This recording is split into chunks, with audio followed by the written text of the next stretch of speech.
139. We got a live one for you. F it, we'll do it live. F it. It's an obligatory saying now. It's a little bit overused, but hey, Bill O'Reilly made it famous. It's good to be with you guys. I'm Adam Oslin. We got Will Updike here. Who knows? Chuck Mockler may jump in at some point. You never know who might show up. It's a live feed we got going for you on YouTube as we try out all these new platforms and figure out what works as we explore things during this playoff edition of the Clippers here in 2023, coming off the loss last night by 14 in Phoenix in a game that was much closer than that. We'll talk about, more in depth on what happened in that game. We'll also preview game 3 here for you. And if you guys have questions, I don't know if we'll both be able to see them or if it's just Will, since he's the administrator and is in control of the name tags here. Will, how does this work when we do the YouTube live? We're still figuring it out a little bit. So basically I'll try to keep up with everything on Twitter and YouTube. I got to have a bunch of tabs going on. So bear with us. We're still kind of ironing out some of the kinks of this, but we're excited to chop it up with you. Hopefully some people come in and add some questions, and we'll have a good time. Well, you're used to having a lot of tabs open anyways. There's usually some computer processing overload at some point. Oh, yeah. Nothing like Jeffrey Toobin or anything, but hey, some tabs open. Nothing wrong with that. Yeah. I usually have, I think currently on my mobile browser, I have 35 tabs open. And right now on my computer, I'm at a solid 12. Dear God, you got a processor from Intel that works on like a molecular level or something? I couldn't handle that on my little AMD over here. Okay, so let's talk about it. You guys did a YouTube live last night, you and Chuck came on with me during the middle of that to come on Clippers Talk post game. After their loss, final score 123-109 in game 2, the Clippers get the split. And it's funny, I was thinking about this earlier today. This game last night divides the pessimists and the optimists. Yeah. Because there's a couple different ways to look at it. If you're a pessimist, well, you're saying, man, we were up by 13 in that second quarter. We let go of things. And it looked like to me, they had Phoenix on the ropes. To me, and maybe this is revealing who I am more in the glass half full, glass half empty analogy here. But I feel like this Phoenix Suns team, and one of my points coming into the series was they could break at some point if you push them enough, if you get up on them as the underdog, because they've had such severe collapses the last couple of seasons in the playoffs, up 2-0 in the NBA Finals on the Bucks, losing 4 straight. We talked about that.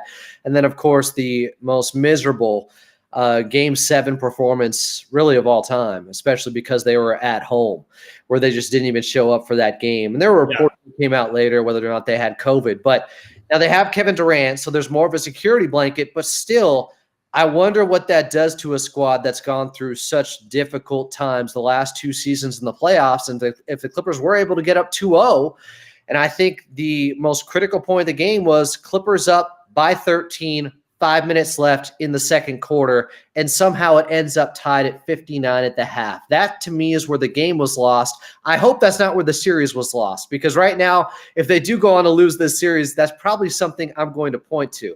But optimistically speaking, if you are an optimist, I mean, the Clippers were in a game where the Phoenix Suns shot 60% from the field, and outside of Russell Westbrook and Kawhi Leonard, everyone else on the Clippers shot 34%, and they were still right there, down 6 with 3 minutes left.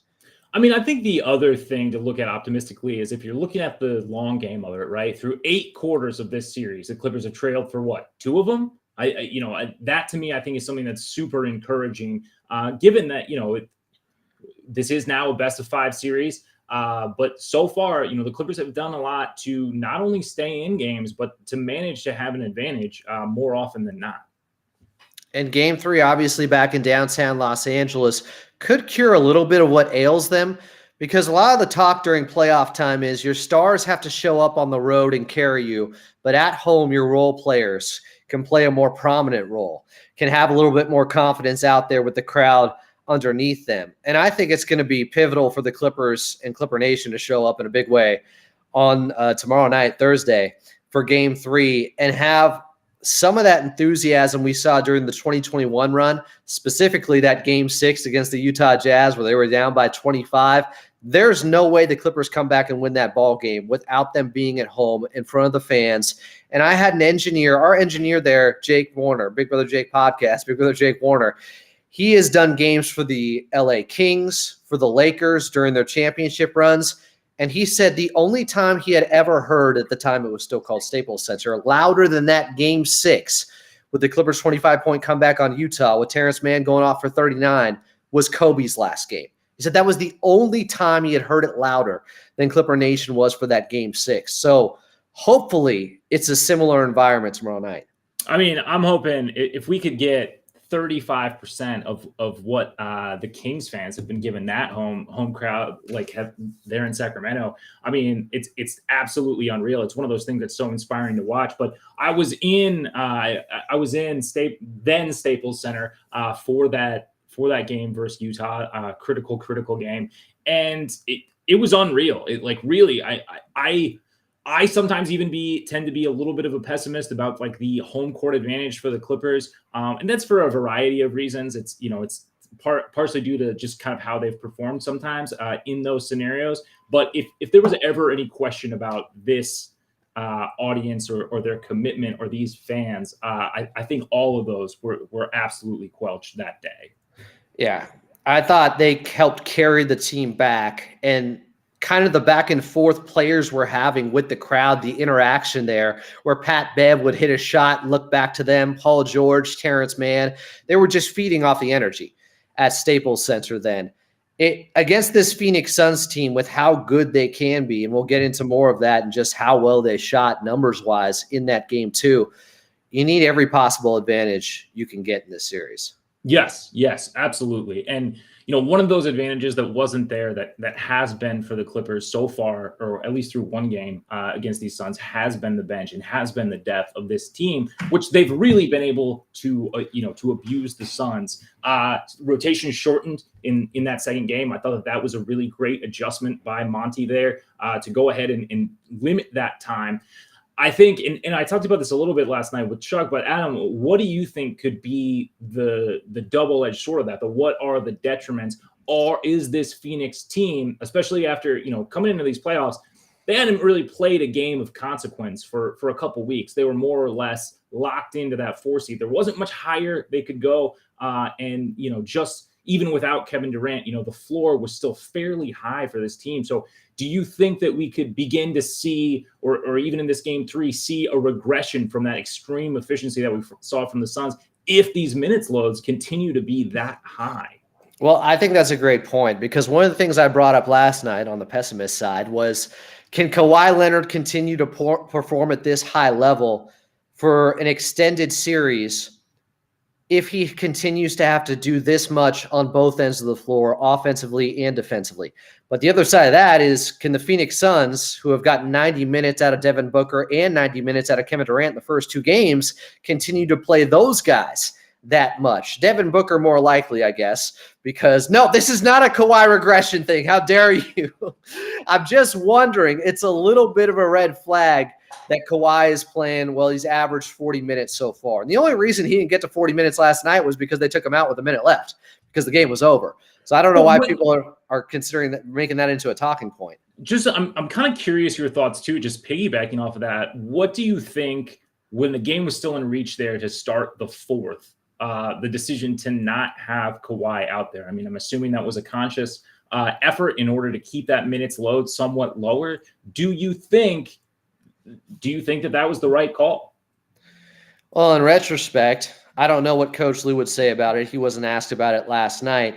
But just like to start the second half, it was the Suns on a quick 6-0 run to start that 4th quarter, which is what they did in the 3rd quarter as well. But this was without Kawhi Leonard. I think they were just trying to steal some minutes out there, find a way to get Kawhi a little bit more rest, because in game 1, they took him out during the middle of the 4th quarter. Mm-hmm. So I think the adjustment there was, we're going to play Kawhi, 10 minutes of the 4th, give him a breather to start it, and hopefully we're still within striking distance and we never have to take him out again once he enters the game in the 4th quarter, which I don't mind. Guys just weren't good enough. And as If you look at the way the bench performed in the second quarter and how they actually increased the lead, once again, in both games, they did that in the first half of the Clippers in game one and in game two. But in game two, they were a +5 out there, and they helped get them up double digits. They just couldn't keep that going in the fourth quarter. But I'm sure they looked at that and said, well, they were able to not just, tread water in the second quarter. The bench was able to rise up and steal some minutes while Kawhi was on the bench. He actually didn't come out back in that second quarter until the 6-minute mark. They really gave him an extended amount of time. Normally it would be about the 7 or 8 minute mark. They kept him down till the 6-minute mark. And it was the starters who gave up the lead in that second quarter, which I think was the critical swing of that ball game, because not only do the Phoenix Suns go on a 13-2 run in the last 3 minutes of the second, but Devin Booker hits that three-pointer to end the first half and then comes out in the third quarter, goes 7 of 8 and has 18 points. So he caught fire and found his confidence when it looked like, I really felt like they could have been on the ropes, not just for game two, but the series. Like the Clippers had a chance for a knockout blow, at the end of the first half. They didn't take advantage. Maybe that's oversimplifying things or overreacting, but I think this Phoenix Suns team was ripe for the picking in the first half of game two, and the Clippers couldn't keep their pedal on the gas or their foot on the gas. Yeah, totally. And I think that was just a combination of the missed shots. And then I didn't think that we were as physical defensively to start on Phoenix in this one. And I think once they started to kind of see some baskets go, kind of see some easy ones go, at a certain point, it seemed like it didn't matter how toughly contested some of the shots were. It just felt like they were going to fall.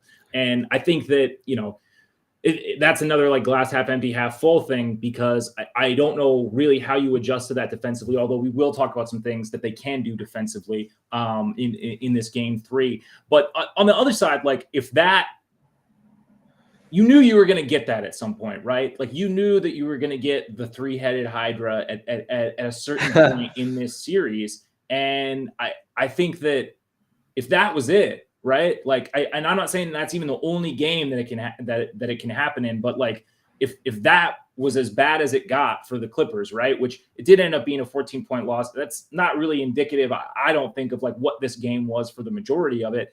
I think that's something still to hang your hat on. And I hesitate to say encouraging loss because I don't know that I'd go that far in the playoffs. I don't think there's any such thing as an encouraging loss. But if those three were hitting with the efficiency that they were, and it until the very end, like it's not like this game was completely out of hand, really. I think that bodes pretty well for the Clippers moving forward. Yeah, the Clippers really just unraveled in the last 3 minutes with those 4 turnovers, with the missed shot in between there, and then it was over after they fought back to bring it to within 6. And there are a lot of encouraging signs, starting with this. The Clippers didn't come out like a team that had a 1-0 lead in the series with the way they played, with that intensity and that urgency. And for all the conversations and storylines we've had all season long with which Clippers team is going to show up each and every night, it's starting to look like they did flip a switch because the intensity was there for 48 minutes. Maybe they just needed to be in a playoff series, and they knew what they had all along. And our concerns regarding them going in and out of playing hard defensively were a little bit unfounded because they just knew they had that extra gear in them once they got to the playoffs. Because I was very encouraged by the fact that they were the more desperate team in the first half still. They looked like a team that wasn't satisfied with just winning one game. They were out there competing each and every possession. Doesn't mean you're going to win, but you give yourself a chance to, instead of just being satisfied with getting the split and going home and saying, okay, we're just going to handle home court now and we'll have a 3-1 lead in this series. No, they tried to get game 2. And if they had come back and won that game, I would have considered that a steal. That would have been more of a steal because they were down double digits in the fourth. Absolutely. That's what qualifies as a steal, damn it. That was my mindset basically going into that fourth. It's like, can the Clippers steal this one? Because this one would, to me, be qualified much more as a steal than that game 1 was. you talked a little bit about like the style of play, and I agree. And I think it's one of those things that's been so encouraging, but also like just further confounding for the rest of the season. Like I do feel like we've been watching two completely different teams. And now part of that is definitely due to a notable absence and everyone defensively kind of having to step up in the absence of Paul George. But at the same time, to me, this is not the Clippers team that we watched for 82 games. Or however many, combined Kawhi and Paul George games, or however total many Kawhi games even. And I think that it's frustrating because you still got to wonder, like, what was there a different ceiling? Was there a different outcome for this first round? Not that I think that this was the worst matchup on the board, but at this point, I don't hate it at all, honestly. Yeah. When you see what Sacramento has been doing, not just with being up 2-0 on the Golden State Warriors, but they are running them ragged. Yeah. They are playing at a breakneck speed that we haven't seen since, you want to talk about 7 seconds or less Suns. This is 5 seconds or less. The way they're getting up and down the court, and you talked about it a lot, that home court advantage we'd see in Sacramento is just a deafening sound out there with the way the crowd's on top of you. Every possession has to feel like Game 7. Right now for the Golden State Warriors, or the stakes must feel that high that it's not just a first round series because Sacramento was so desperate for so long just to get back into the playoffs. They're trying to let out all this pent up aggression, all this pent up, nervous energy. And it's finally there for them to enjoy a playoff series with their beloved Sacramento Kings. But that's they don't just have it, like they don't just have a seat at the table right now. Like the way it looks, they're damn near the head of the table. And I think that, it could be a very similar thing to get that same sort of crowd reaction back there at Crypto. I mean, you go back to Phoenix and you take care of home court, you come back with both. That crowd at whatever it's called, Walking Arena, or formerly Talking Stick Arena, is looking a lot different to me. Yeah, and the Clippers never really got rattled in either of the games. You're up 16 in game 1, and the Phoenix Suns had a 9-point lead in the third quarter, and the Clippers came back and won that game. They're down by 12, I think, in the fourth quarter, 12 or 13. They come back, bring it to within 6 with 3 minutes left. They showed a lot of that resilient spirit we saw in 2021. So all the potential and those glimpses of Clippers basketball we saw during the regular season, they're starting to fulfill it a little bit here in the playoffs. You're seeing them put it together more and put together two, for the most part, complete games defensively. Yeah, of course, there are going to be some miscues. There always are. You're not going to play a perfect game out there. But for the most part, they have been locked in, and it took the Phoenix Suns shooting almost 60% from the field, 72% in the mid-range in game 2, and some really tough shots and a great performance by Devin Booker. But to your point earlier of talking about, did they take the Suns' best shot, basically? Is this that one game you get where you just run into a buzzsaw and there's not much you can do about it?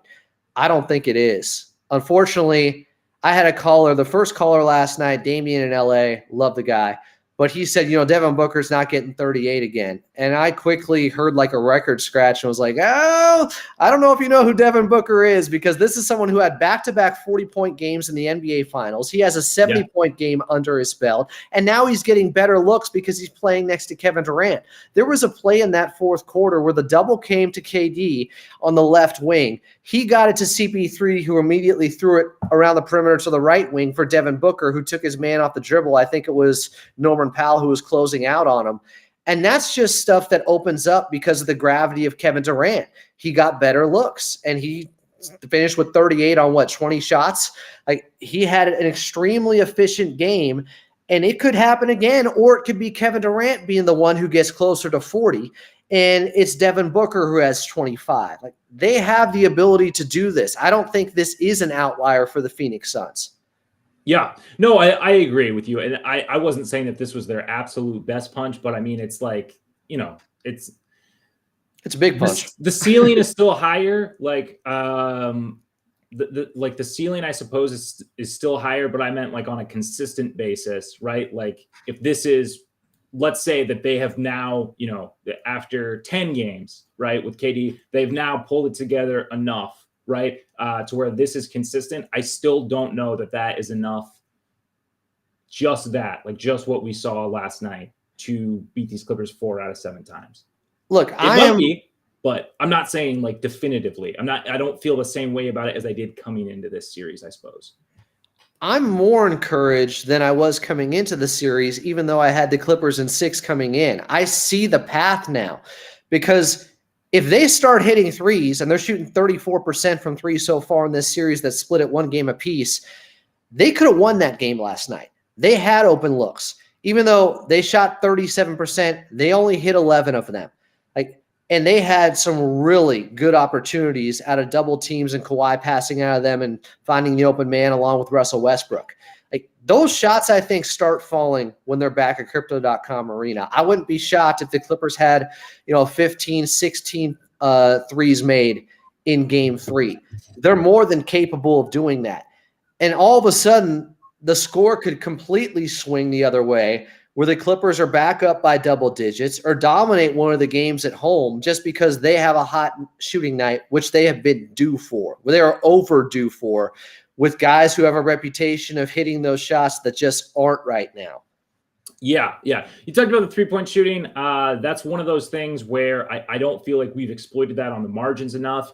That about does it for our sort of prolonged sort of game 2 reactions. Let's look ahead here to game 3. Before we take a little break, I want to take a question here from YouTube. Yas Mayamo, who I hope I'm saying that right, wants to know, can Batum be this cold for this long? Adam, where are you at on this?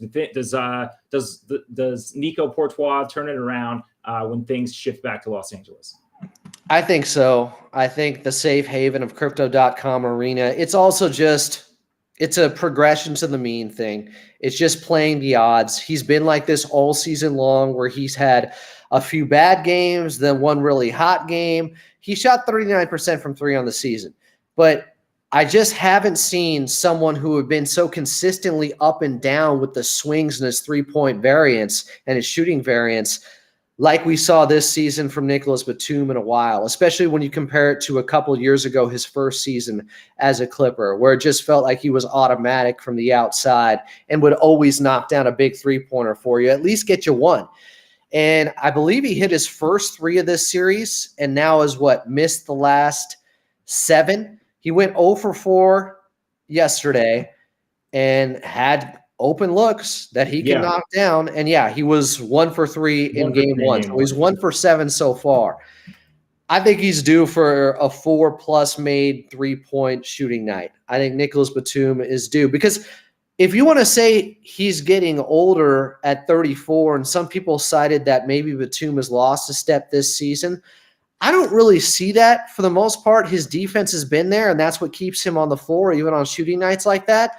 But even if that was the case, shooting's the last thing to go. It's a flick of the wrist. That's not a problem for him. I watch him all the time in shoot-around pregame. He knocks down everything. So whether or not it's mental or it's just a bad rut he's in right now, shooting slump, he's going to find his way out of it, and he has to. I don't think they can win this series because Nicholas Batum is going to be on the floor because he's so versatile defensively. But if he's out there, they can't have these games where Torrey Craig, who I think has had, 39 points so far, an efficient 39 through 2 games combined, where he is the best role player on the floor in 2 games against the Clippers, who have so many guys that can erupt.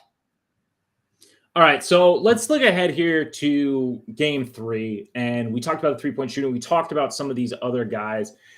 One guy I want to talk to you a little bit about in particular is Norm Powell, who I think has to be due for a scoring explosion. I mean, we need Norm to be in a different gear than what he's been so far in these playoffs.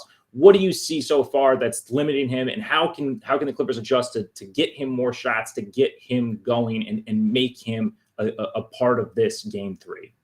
The one thing that worried me about Norm, as good as he was the last 3 games of the regular season, where he had 20 in all 3 and had a really big performance against the Lakers that was necessary. He had been so consistent when healthy. He was averaging 17 off the bench. That's best in the league. Nobody scoring more points off the bench per game than Norman Powell. But he was 1 for his last 13 from 3, his last couple of games of the regular season. And that seems to have carried over. He was 0 for 3 last night. Him, Norm, Bones Hyland, they all went 0 for 11. Everybody's talking about it. And I do think that is an outlier. That's just not something that you can rely on if you're the Phoenix Suns, especially with the type of looks they're getting. But Norm is someone who they need so much, where I had him as, my second key to winning this series behind the Clippers overall as a team collectively, out shooting the Phoenix Suns from 3 to make up for the mid-range masters they have there. Norm, I had him as, if they're going to win the series, he's got to get an efficient 20 per game.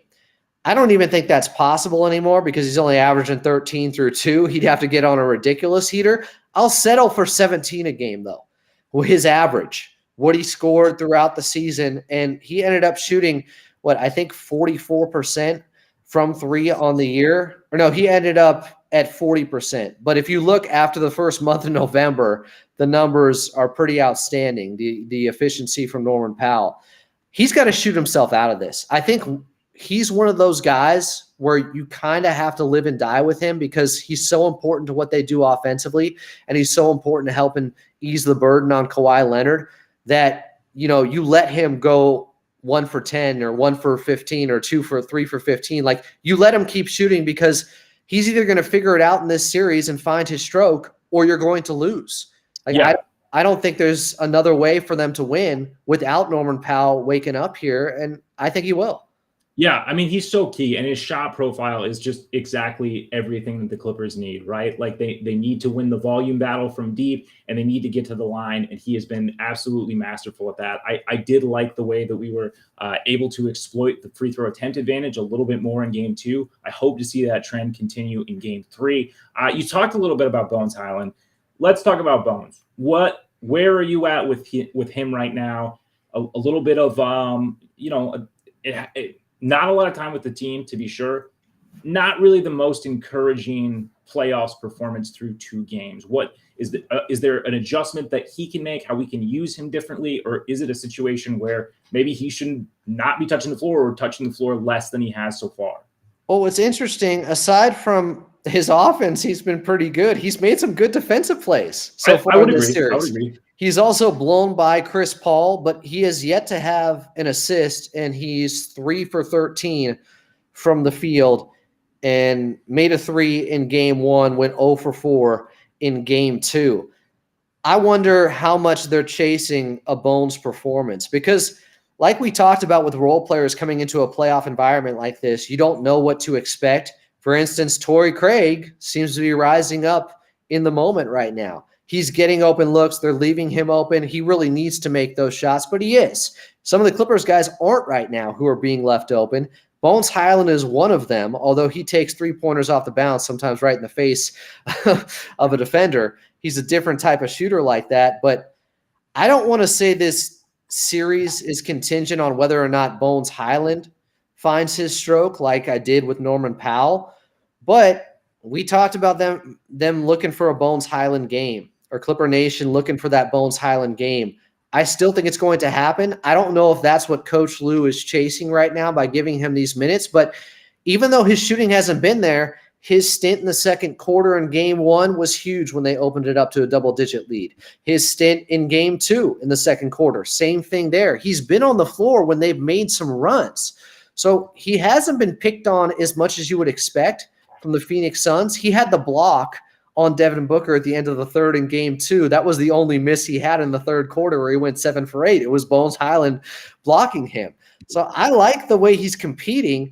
He, like Russell Westbrook in Game 1, maybe a little bit too amped. You heard from Russ last night on the difference between his shooting performance in Game 1 and Game 2, and he said he just took his time more. Maybe Bones needs to just settle down a little bit, let the game come to him, than just trying to be one shot hot. Like, oh, I know if I get one to go and I'm going to force it even if I have to, just because if I see it go through the hoop, then I know I could get on a heater real quick. Yeah, and I feel like that's been pretty easy to read when he's on the floor. Like sometimes in his first shift, the first time he's touching the ball, he's putting it up, which you love if it's going down, but it's, maybe not the best option that's on the floor. But I agree, his defensive intensity has been good, and there is always the threat there. And he is just kind of like a different type of player, right? I talked a little bit about before the series, like I think something that could be really impactful for the Clippers is being able to alter sort of some of the styles of play that they have, like to ebb and flow a little bit more, to introduce some unpredictability, especially to a defense that hasn't had a whole lot of time together. We've seen some stints in it. I think that can continue. Speaking of defense, though, I'm curious what you thought about Zoo's performance in game 2. What can we do to make him more of a factor on that end? And, a lot of people are kind of pointing out, and rightfully so, he has been kind of picked on in the drop coverage. Is that something that we need to scrap? Do we need to adjust the way that we're going to defend pick and rolls? Do we need to adjust or, possibly change Zoo's minutes load? What do you see being a difference there for him? I'm not overreacting to a bad game from Zoo because he is one of the most critical guys on this team that you're not going to win the series without him. He was missed when he went out in 2021 in the Western Conference Finals against the Phoenix Suns. I thought for the most part, people focusing on the value, but he was getting the better of DeAndre Ayton. In game 1, he got the better of DeAndre Ayton. Even though he had 18, Ayton's points weren't that impactful. They were a quiet 18. But in that second quarter, he had 10 points last night, DeAndre Ayton, finished with 14. Some of that stuff you got to live with, though. When he's knocking down mid-range shots because Zoo's playing off of him and giving him that shot to help out on somebody else, you can only defend them and pick your poison so much. If you're loading up on Devin Booker and Kevin Durant, and then CP3 starts hitting the way he did in the fourth quarter and hit a tough shot over Ivica Zubac, then they're probably going to beat us. Although the Clippers still had an opportunity late, and if they were better from the three-point line, a few other guys got hot at the right time or made some open shots, they still could have won that game. So I don't put too much into, Ivica Zubac only had 6 boards. How can you have that as a big man? Well, he's getting pulled away from the rim a lot. That's intentional. The Phoenix Suns are trying to get him away from there. Does he need to be better? Yeah, he was 2 of 7. He's got to play through contact a little bit better. And he looked to maybe have some of those same nerves. I don't know what was going on there, but he looked a little unsteady offensively out there. Yeah, and as good as he looked in game 1, I saw the same thing as you there. But you know what? They have to live and die with some of what Ivica Zubac brings because he's too important when he's at his best, and he can punish the Phoenix Suns. I still think they need to feature him more. Like, I don't think 7 shots is enough when you're struggling offensively and everybody else outside of Kawhi and Russell Westbrook is missing shots. Get some easy 2s. Give it to Zubac. One of his 2 makes was against Kevin Durant where they made a concerted effort to get it into him in the post. Like, if KD's on him in the post, go to Big Zoo, and you got a hook shot over him. Punish those guys. Make them pay more. DeAndre Ayton, I don't want to say looks like Tarzan, plays like Jane, and that may be an over or an outdated phrase that you can't even use anymore. I'm not sure. But for as strong as he is, he's not the most physical player. He's still more of a finesse guy, which fits in well with a lot of what the Phoenix Suns do, I guess. Kevin Durant's more finesse. Devin Booker's more finesse.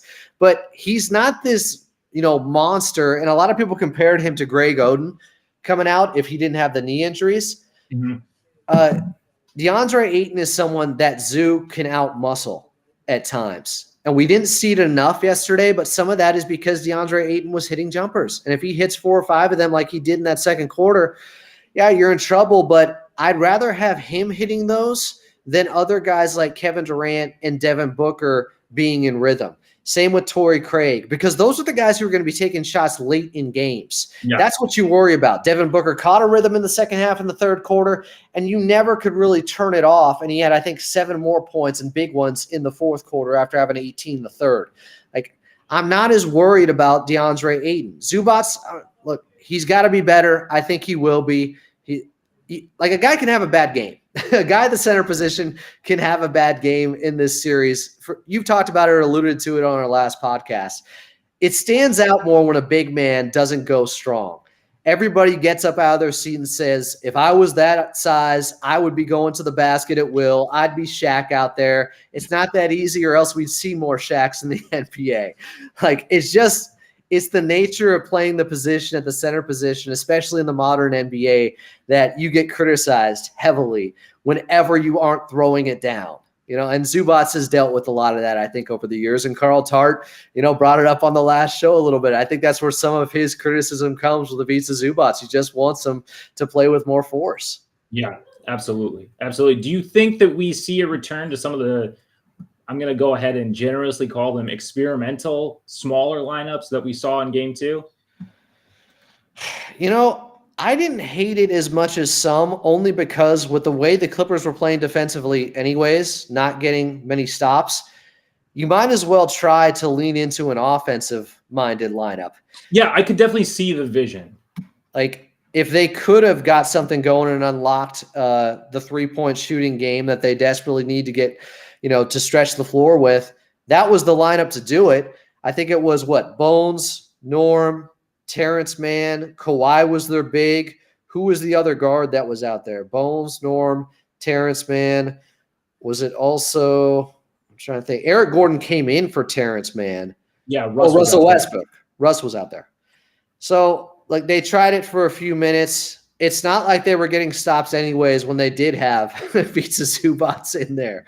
So, I think it was worth a shot. And if you're not going to play Robert Covington, if you're not going to play Marcus Morris, I guess you were right. They're going Olive Garden stopper. They're going Olive Garden over Wingstop. Well, you said it. Yeah. I mean, that's kind of what we saw all season. And, despite some of the prognostication of Robert Covington in the starters' jerseys, in the now infamous Clippers team picture from a practice, I am at the same place that I was when we came into this series regarding Robert Covington and his minutes. And yeah, I guess I'm not really seeing the spot where he fits in the rotation. I think there were some less than encouraging things during the regular season, defensively. And I do think that could change in the playoffs. And I do think that he gives us another versatile, switchable guy. I don't know, man. I'm just not really seeing where he slots in right now and where those minutes come from. Okay, what if I paint this scenario, give you this hypothetical? Right. Nick Batum in game 3 in the first half goes 0 for 4 from distance. Do you think we see them pull the trigger or break glass and bring in Rocco in case of emergency, because Nick Batum is just not able to get out of the shooting slump? It's a close game, or they're down and he's still not hitting in the first half tomorrow night. Or do you think they go Marcus first? I still would think that Marcus is ahead of him in the rotation. And I would still think that Marcus is ahead of him in the rotation. If for nothing else, then he might demand a little bit more gravity. It's hard to say. It's hard to say how the defense would react to that, and it would depend too on the number of starters that Phoenix is able to keep on the floor with their bench units. Because if it's some combination of KD and Booker plus the bench, I don't know that that's really the right time. Well, frankly, I don't know that that's really the right time for either of them. I don't know if that's really the get right game that either guy needs.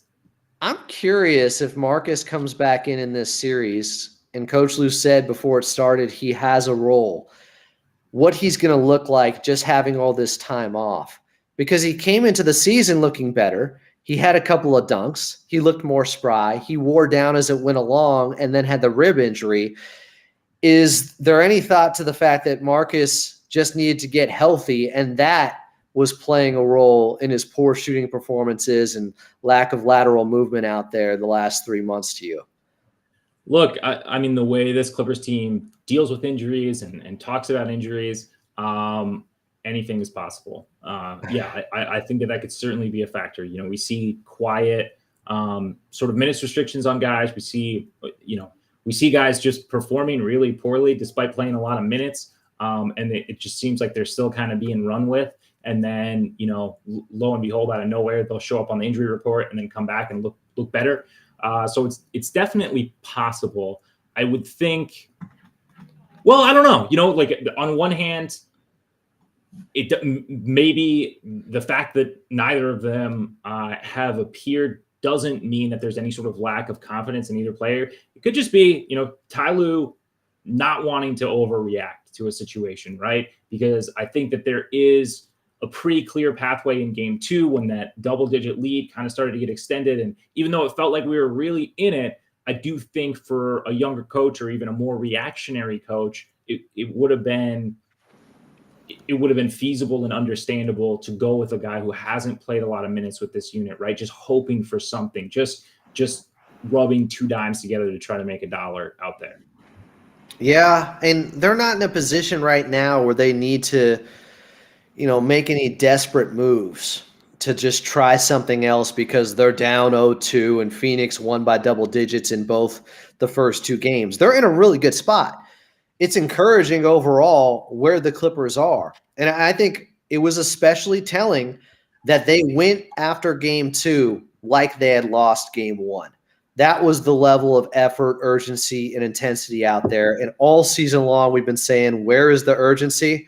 It's showing up now in the playoffs. But yeah, I don't know what that means for Coach Lue and what lever he would pull if Nicholas Batum continues to slump with his offense.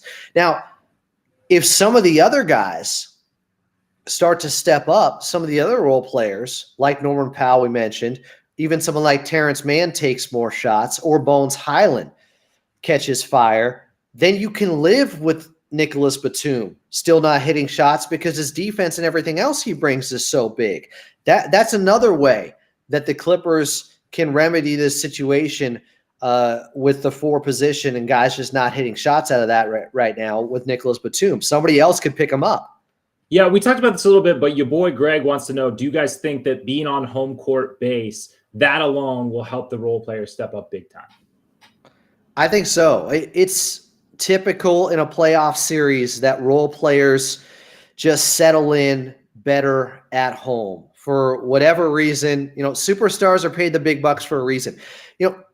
When you see a guy have a performance like, Nicholas Batum as an example, he had that 30-point second half. I think it was against the Indiana Pacers, was it last season, where he just exploded for a 30-point second half. Or you see like a Tony Delk 50-point performance against his former team, the Sacramento Kings. These outlier, Tracy Murray goes for 50 with the Washington Wizards. Great college player, wasn't a great NBA player, but these guys that show up and have a 50-point game out of nowhere. Corey Brewer's another one. Sometimes the difference between role players and superstars or stars and all-stars is just a matter of consistency. It's not that they can't do it. It's how often can you do it? How often can you repeat that performance? So these role players at home, they're going to get a lift from the fans there. And just getting away from that hoop, I think, in Phoenix for somebody like Batum or Norman Powell, just like coming into a series with a clean slate, it's okay. Game 3, you know what happened in Phoenix, maybe that stays there, but I have a chance to figure things out, get into a rhythm now. We're tied up at 1-1. There's a lot of positive feelings. Coach Lue talked about the confidence last night and how confident the team still is, even after losing that game. And I would expect them to be. The Phoenix Suns aren't looking like a juggernaut right now. They're not looking like a team they should necessarily be scared of. The Clippers, if anything, look like the team that, they could be as dangerous as we thought they were going to be coming into the season. If they get Paul George back, I think a lot of people have already changed their pick that if they had Paul George, they're winning this series. Like, it's that simple. Well, I think this is a perfect time to get into the $42 million question. Paul George, we did see some new practice video yesterday. Him running around. He looks like he has a heart rate monitor or something on. Has your opinion changed? I don't actually remember your original opinion. I'm sure you probably said Paul George would be back game 2, but has your opinion changed on Paul George returning to this series? And if so, when do you think that could happen? I was optimistic coming into the series, even with the reports that were out there. Mm-hmm. And I thought he could return mid-series. But then we saw him doing the stationary shoot-around. It's a little bit of a negative because he's not doing any explosive movements. How much can you really take away from that? But the fact that less than a week later, we see him doing movement drills and running up and down and trying to get his wind back and do some cardio, I think that's significant. I would agree. I'm not saying he's going to be back tomorrow night. I don't think that. But I wouldn't be shocked if he was back Tuesday for game 5 after they get those 2 days off between game 4 and 5, where they finally get 2 days off between games in the series. That wouldn't shock me. I think that's a great point. And if he is to return this series, which I had kind of previously completely ruled out, just going off the reports of what we had been told, what we'd been seeing, up until that more recent report of him actually running around and like trying to get his cardio back to the level that it needs to be at for him to play meaningful minutes. I think that game 5 would be the perfect time for him to return.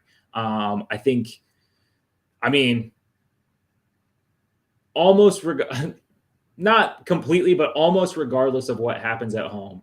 I think that it would be the perfect time. I think even if the Clippers somehow ended up on the wrong end of a 3-1 split, if he's good to go for that game 5, why not?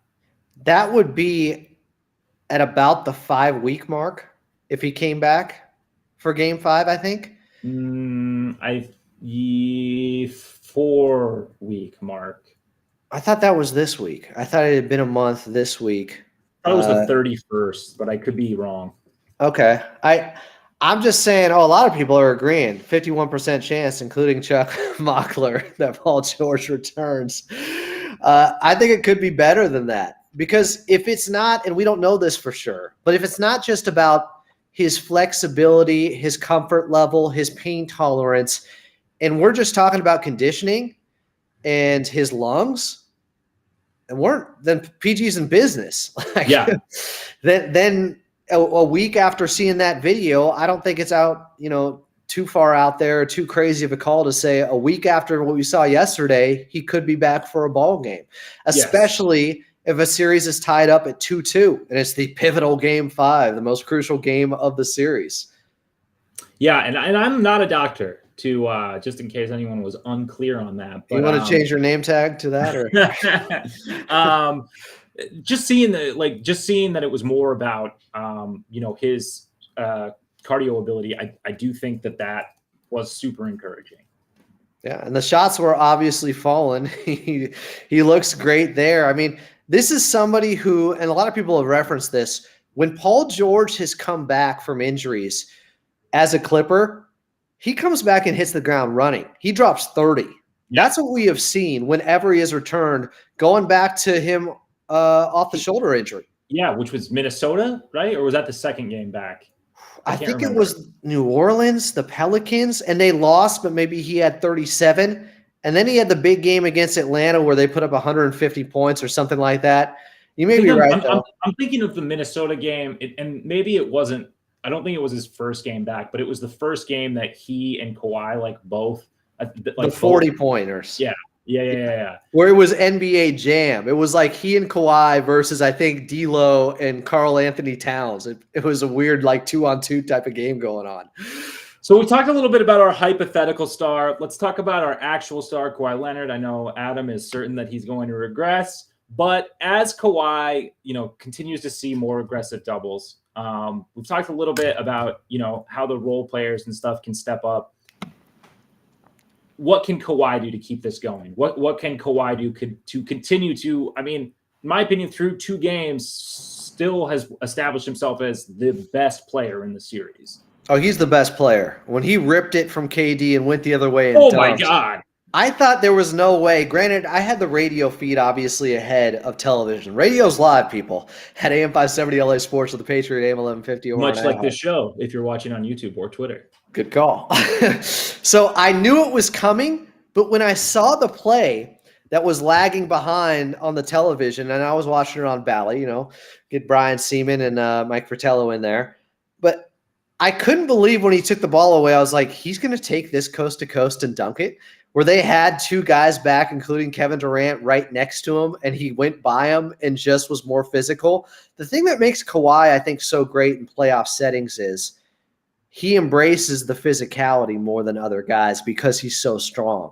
And one of the reasons I think he's better than Kevin Durant in those situations is because KD's more of a finesse player.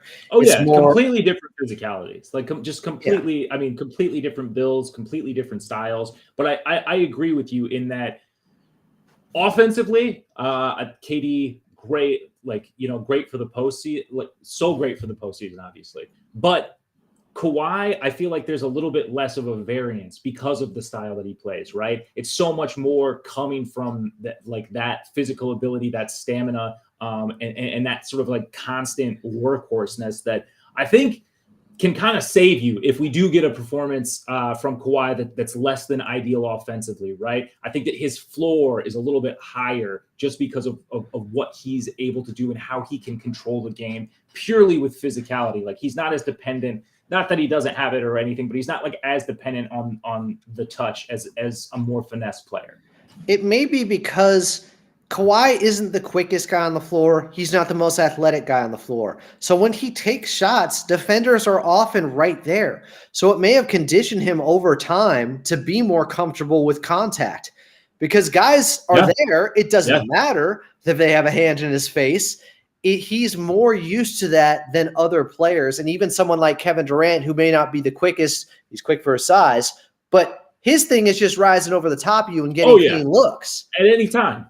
Kawhi's not getting the same clean looks, but he's still hitting at a ridiculous rate. He embraces the contact. But you mentioned the passing out of the double teams. Kawhi had 6 of his 7 assists last night in the first half. And that goes to the point of guys weren't hitting shots. In the second half. But after the first quarter was the first quarter of the first half where the Clippers were 6 of 13 from the field. That was the first quarter. 6 of 13 from the field in the first quarter. They went 5 for 17 from 3. Excuse me, not from the field, from 3 in the second half. After going 6 for 13 in the first quarter from distance, 5 of 17 the rest of the way. Huge drop off in those 3-point attempts. Like just huge. Yeah, they took 20 in the first half. It looked like there was going to be a guarantee they'd get up at least 35, and where'd they end up at 30? Yeah. So 30, maybe 31, but yeah, right around there. And I understand because you're not hitting them. Maybe you're more reluctant to take them. But like you got to live and die with Norman Powell, I think, in this series. He has to get going or else you're going to lose. You have to get going overall as a team from 3, so shoot your way out of it. Keep putting them up. Keep taking those shots. It's the only way to equalize things with the rate of mid-range shots being hit by the Phoenix Suns. And they have – I heard this earlier. I forget which podcast. We'll just say it was the Lob the Jam. I'm going to give those guys credit. It may have been Dr. Shapp. I heard this earlier, or maybe it was Lucas Hand, our boss, better to point him out, that the Suns have attempted only 20 shots in the restricted area in the series so far, and they've attempted 100 shots in the mid-range, which I think is considered 10 to 16 feet out. That's wild. Yeah, no, absolutely unreal. And I mean, that definitely has led to the free throw disparity. It's one of those keys that we talked about coming into this series. At the line is a place where we can punish Phoenix because we are getting to the restricted area more so than that team. I don't want to backtrack too far a little bit, but we talked about Kawhi's physicality. Ex-Mongo Project wants to know, will we see CP bump Kawhi again? I'm curious, what was your read on that? What are your thoughts on that? How does the Claw respond? I don't know if he was even aware he was bumped. Like he barely moved. Like it's Kawhi Leonard. He's the Rock. He's made of stone or metal or whatever you want to say. Like that was hilarious to watch. People were saying like, oh, he didn't get his programming chip yet for being bumped post game because he just didn't react to it at all. Chris Paul did a little bit, but he also tried to act like, oh, no big deal, nothing happened there. And Kawhi just kept walking. Like I do though. In all honesty, I think they both felt it. They both knew there was, a little bit of a rivalry relationship there with the way they walked by each other, that no guy wanted to submit to the other or show that, oh, they got put off balance by that bump. Yeah. It's kind of like, you get hit in baseball and you're not supposed to rub it. And when you go to first base, if you get hit by the ball, like, oh, don't show them that it hurt. Don't show them that it hurt. Don't rub the injury. You don't want to look weak out there. And Kawhi never does. All right. So before we get out of here, Adam, what's your prediction? Game 3. What do you got? I got the Clippers winning game 3, and it may be, I think one of the games back at home, game 3 or 4, more likely game 3, they could win by double digits. It's possible that they could win in a more comfortable fashion than what we saw in game 1. A game they were leading. I'm right there with you. I think the Clippers are due for, a bounce back to the means from some of these other guys, as good as everyone was in game 1. I think that in some of those, in the minutes where they don't have 3 out of 4, let's say, of their key guys, the Clippers are due for like an absolute surge. We've seen it. We've seen this team in just short little stints. I'm thinking of the third Lakers game, the one before the last one, where there was like a 90-second stretch where they went on like a 7-0 run. And it was just, like this team is capable of so much in such a short amount of time that I would be very surprised if one of these 2 games, things didn't go a little bit our way and things got, for us offensively, a little bit easier than they have been through these first 2 games. They just match up a lot better even than I could have thought against the Phoenix Suns. That Kings potential 3-6 matchup looks like death now compared to them going up against the Phoenix Suns. Some of it's biased because they won a game, but I think even if they beat the Kings in a first-round series, they would be so incredibly worn out that they would have nothing left the rest of the playoffs. That would be such a difficult task. At least the Phoenix Suns play in the same range and the same pace and tempo as the Clippers. They're not going to get run off the floor. There aren't a lot of guys with Cam Payne out, especially right now, that can just kill you off the dribble. Devin Booker can do it some. We saw it last night, but it's an easier team to defend for the Clippers personnel. And I think if the defense plays the same way and they don't have a let up just because they're back home and they know they're getting some home cooking or they're going to get some of those shots to drop, but they continue to play with that defensive mindset for 48 minutes and stay locked into the game plan, they got a great chance to win game 3. That's typically, it's just eyeball test. I don't know what the numbers say, but when a series is tied up at 1 game apiece and that third game going back home, usually in a close series, which we think this is going to be, that home team has a big advantage at game 3 of a series tied up at 1 game apiece. Yeah, definitely. Who is your surprise performer of the night? Ooh. People are saying Carl Tart got his zoo game, by the way, in game 2. Like he picked him for his surprise bad performer or something like that. And he was right, I guess. He's not religious, but he is preying on Zoo's downfall. I'll go with Nick Batum. 4 3-pointers made at least. He starts to knock them down. Just being back on the home floor, it can do wonders for a guy. Change the scenery, coming back from Phoenix. What's the old phrase from Bull Durham? Clear the mechanism? Yeah. That's what he's got to do. Who do you got?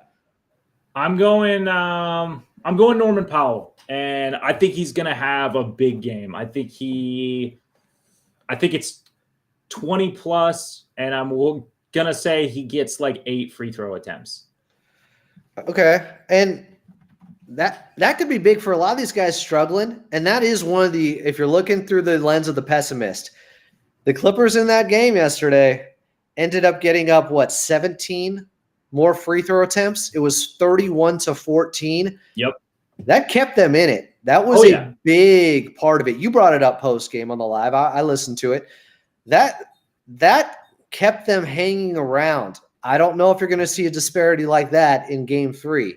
And even though it makes sense, the Suns are taking a ton of jumpers. It's not that the Clippers got some great whistle. I thought Batum got a really tough call on him. Eric Gordon had a couple go against him. They weren't benefiting necessarily from Scott Foster or anything like that. No. But this has to continue. That's another trend that just has to continue with them getting up more free throws. Yes. All right. Well, I think that'll do it. Thank you, everybody who joined us for this one live.